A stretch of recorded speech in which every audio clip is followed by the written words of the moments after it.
We'll get one thought on every game, on every team. Casey Joyner from The Athletic is back as we take a look at all the games for Week 7. We're in the books. We're heading to Week 8, but not before we look back one more time with one thought. Every game with Casey Joyner from The Athletic here on the Sports Bash. He's brought to you by Cooper University Healthcare. We're doing something extraordinary for families down the shore, and let's get Casey's take on what we saw from the Eagles' offense. They ran the ball with great success the other day. They went over 250 yards. Big day for Saquon Barkley. Gainwell had a big day. Is this a running team now? Get sacked a lot of times, 3 sacks in the first quarter. So it's like I'm thinking, what are you guys doing? This is the game plan said run the damn ball, and that's what you needed to do. And they finally got it together and said, you know what, maybe we should run the football. And look what happens when they do. Mind you, Hurts only throws the ball 15 times, but we run the ball 45 times, 269 yards is great. What I loved about it was they found creative ways to attack the Giants' perimeter. They had a play in I think it was the second quarter, the first long game by Saquon Barkley. They pulled the center to go for a power play, to go kind of pinball kind of power play over to the boundary side of the field. You never see the center pull, and you usually don't run power to the short side of the field. And they're doing that sort of stuff and catching the Giants off guard because of it. A lot of little creative subtleties like that. I'm like, that's what you guys need to keep doing against a lot of teams, because that's the kind of thing that you could do better than anybody else. Yeah, they only threw the ball 14 times, but it still seemed to be struggling when they do throw. They had the one big play to A.J. Brown. That's a 4th and 3, too. So you go down the field, one-on-one coverage there. But it's just hey, the style of this game dictated run the ball. You said they don't stop the run, the Giants, and the Eagles just said, we'll take what you're giving us. Or when you watch their pass game, is this a team that's still going to struggle passing the ball moving forward? Yeah, I didn't because you can't pass block well enough. If you can't pass block well enough, it's going to be a problem. What did Belichick say last night about the Ravens? He said that Baltimore's problem is if you get them in obvious passing situations, even though Jackson's developed on a passer, they can't really throw the ball because they can't pass protect well. The Eagles aren't pass protecting well enough. If you can't pass protect well enough, you can throw dink and dunk throws. You can't throw vertical passes. Mind you, 4 vertical passes. The one play to the Browns, it's a really great pass. They drop the ball in there. It's really good, but still 4 vertical passes. You didn't need the vertical game. You're going to need it at some point in the Eagles, I think. But again, you got to run the ball and use that as a counterpunch. Because again, if you're throwing the ball deep on 4th down, they're not expecting it. Great. Then find times when they're not expecting it, and that's when you got to go vertical. You got to go vertical. Because I think if they got into obvious passing situations like that, I think it's going to be a lot tougher for this team. Even though they have the talent in the receiving corner, the quarterback, I don't think they can pass block well enough. All right, let's look at what they did, on the defensive side of the ball. Vic Fangio today was asked, why 13 sacks the last 2 weeks? Now, he kind of opened up and said, well, Daniel Jones held the ball really long. That helped out. But are they doing anything different? Is he getting more comfortable with the personnel that he has? I think they are doing. They're doing certain things. They're doing certain type of blitzing things. Certain type of. In fact, they had one play a sack on Jones where he got past the first rusher, but he still held the ball. But then a late blitzer came in to get him. I think they're realizing that sort of thing to where what I think they're getting at is they know they've got certain types of pass rush, and you got to figure out as a defensive coordinator, how much can I get out of my front four and how much do I have to get from extra? Because you got to get the pass rushing. Where can you get it? I think Fangio struggled with that early on, trying to figure out, okay, I think I'm going to be getting enough from here, don't from here, and I got to get that balance. And again, in this game, and again, the Giants might not be a very apt comparison because they're a really bad pass blocking team, but I think this is a game when they figured, okay, they found that right balance between what they need to do to get the pass rush. So I want to see the team against better competition, but hey, when you face the Giants, you're supposed to get a lot of sacks, and they did. Yeah, I was going to say, Cleveland, the Giants, did we learn anything more about this Philadelphia team? They're 4-2. They feel like they're, I don't know where you put them in the pantheon. We were trying to discuss this earlier. Where do they kind of fit in? The wins haven't been against, they did beat Green Bay in the opener there. So I don't know. Where does this team at 4-2 kind of feel? I don't know where. Let's say general managers will take a look at a team after every 4-game stretch and say, okay, it's where they are. So in the middle of the second 4-game stretch, and again, what you like is that they're finding, okay, hey, guess what? We can run the football. Yeah, you should have already been trying to do that. Hey, we can rush the passer. Even if it gets against bad pass pocket teams, you're supposed to do well, and they did. So that suggests when you get up against good pass pocket teams, you can still get some pass rush success. I think Fangio's getting more comfortable with what he's doing. I still think that the Eagles as a whole, if I had to say anything about them, is you need to decide what kind of team you want to be, because this game said you should be running the ball and to take as many sacks as it did in the first quarter. I'm like, I know you guys might be setting things up later, but You can't just give up the first quarter and say, hey, we're going to try and set everything up the rest of the game. That quarter counts too. Casey Joyner here from The Athletic, looking back at that Eagles win. I want to get your thoughts then on Hurts. You know, some people look at Hurts and saying he's regressing. He's taking a step back. He hasn't turned the ball over the last 2 weeks, but they're not asking him, you know, I don't know. People are kind of torn on what he is and where he's going from the guy in 2022 that was an outstanding player. The guy last year was a good player. Where is that player now? That's the thing, because you've got it now. They've got Barkley, so you don't need Hurts to be a cornerstone of your ground game. I mean, it helps. I mean, he did run the ball some in this game. He ran the ball. He had 7 carries for 22 yards. He got a 16-yard carry, 2 touchdowns again. But 2 of those are the tush pushes, and he had another tush push thing for first down. So I mean, it's not you're not utilizing him in your ground game. And the Eagles have to answer that to do it again. They can look at Baltimore. I've been saying this a few times now. They can look at Baltimore as the blueprint because Jackson used to be just a run first quarterback, and then they said fine. And now, as we've seen last night, we've been seeing recently, he can be, if they need to be a pass first team. They can't, they want to get in impovious passing situations, but they can get him in a lot of situations. Say, hey, 2nd and 6, we can go ahead and throw the ball. We know you can get completions and things. I think Eagles are still trying to figure out to say, okay, we don't have Hurts running the ball. What kind of passer do we want to be? Do we want to be straight drop back passer? Do we want to do dink and dunk? Do we want to do all these things? And they're not sure where they are with it. And they kind of got to make that call because you can't change your identity as a team week to week. You can change your game plan and go, okay, we're going to lean on the run and fair matchups, but you can't change your identity. And I still think Eagles are trying to figure out their offensive identity. The defensive side is starting to figure it out. All right, they play the Giants, of course, with a 28-3 win. They'll go on to Cincinnati. We'll talk more about that on Thursday. Cincinnati, another interesting team, 3-4. You had higher expectations. Injuries have been a problem. Everybody's got injury problems. The Eagles have their share too. No Mailata. So we'll see as we'll talk about that one on Thursday when we do one thought on every game. But let's look back at week number 7 in the NFL. One thought every game. We go over the pond to New England and Jacksonville. Jacksonville on schedule next week for Philadelphia. That game got demoted from the Sunday night game to a 4 o'clock game. But, hey, Jacksonville looked like they got their mojo back there in England. They did. That's the thing. They get to spend a week over there. So now they don't have all the time adjustments and all that. They're already there. So that's a really big advantage for them to play the second game in a row there. But the big thing out of that game is the Patriots, how bad they look. I mean, when your coach is starting to go public and call your team soft, and then Belichick comes out and says, no, they're not soft, that's an ugly look. I think that the Patriots are starting to fall apart. That win against Cincinnati is looking more like an anomaly. The Jaguars, it's nice there, but come on, can you guys do this at home? And this is something you should beat the Patriots by 16. Let's even keep doing it. Did New England find a quarterback, though?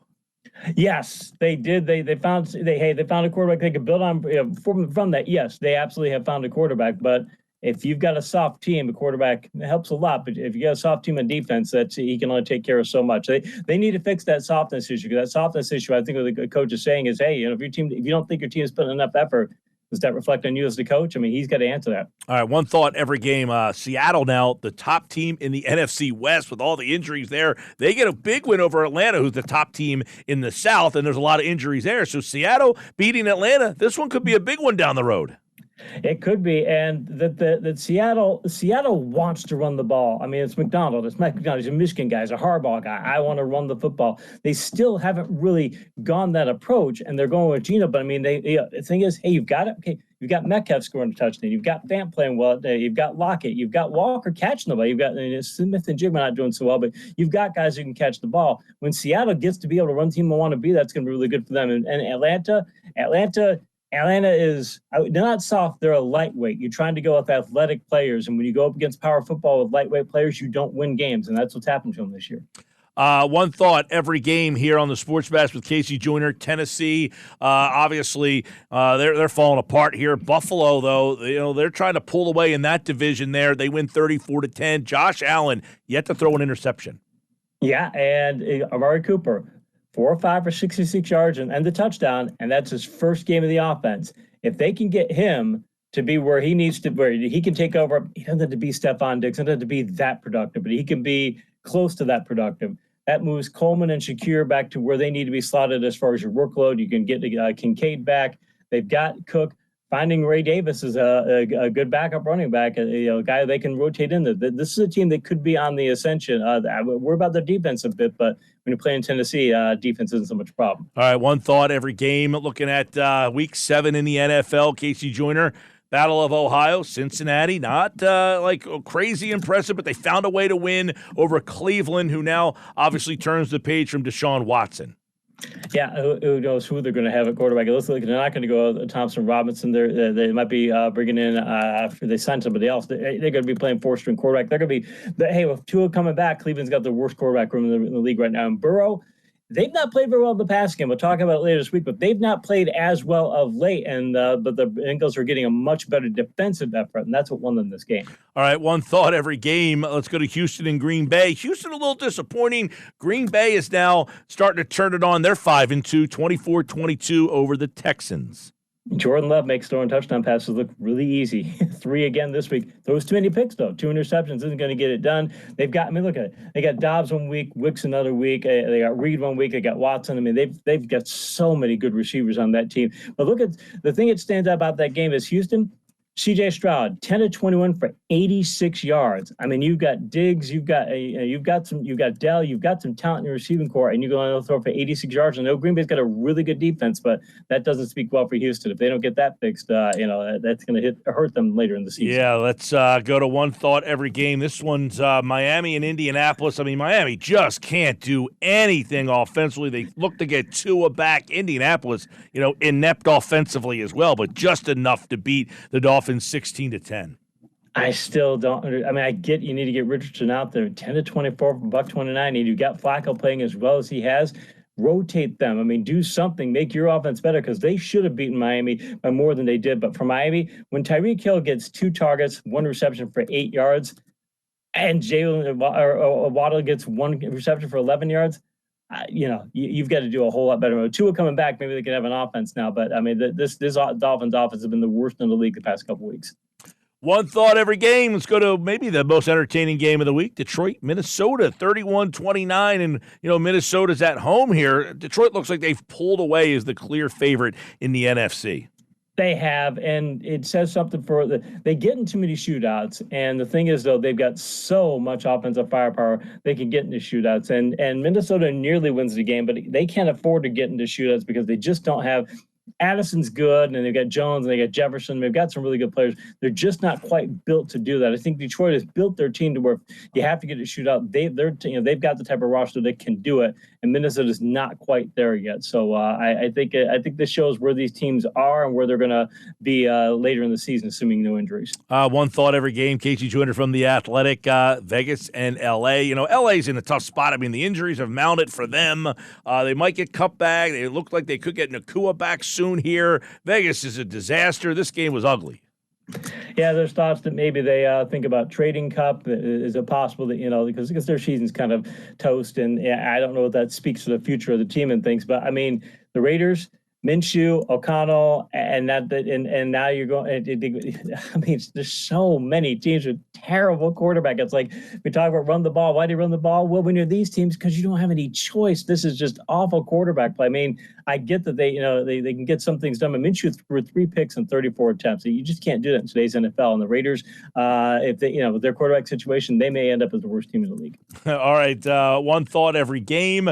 Go to Carolina and Washington. I think Carolina won't be the worst team in the league, but there could be a battle for it. Washington goes for 40 without Jaden Daniels here. They do, and mind you, they get the interception return, they get the pick 6 early on to go ahead, and that's the thing. It's Daniels is a really good quarterback, okay? A really good rookie, and he's good, and I think he's going to be a fantastic quarterback in future years. But this is the game where Washington said to the league, "Hey, you know what? We know it's Jaden, and we know it's him. It's not just him. This whole team." They just released a Davis, a linebacker that were drafted in the first round 2021. They don't care what your draft stock was. They don't care about any of it. Can you produce for us right now? They're one of the most focused teams in the league. And I think if they keep going on this trajectory, they're going to be a dangerous playoff team. You're not going to want to see the Commanders in the postseason. All right, NFC East, watch out. Of course, the Eagles and the Commanders will play down the road here twice. Marcus Mariota came in that game and actually looked competent. Kansas City, San Francisco, a rematch of the Super Bowl. But San Francisco, Kansas City has their own injury problems. San Francisco's got bigger injury problems. It's Ayuk now.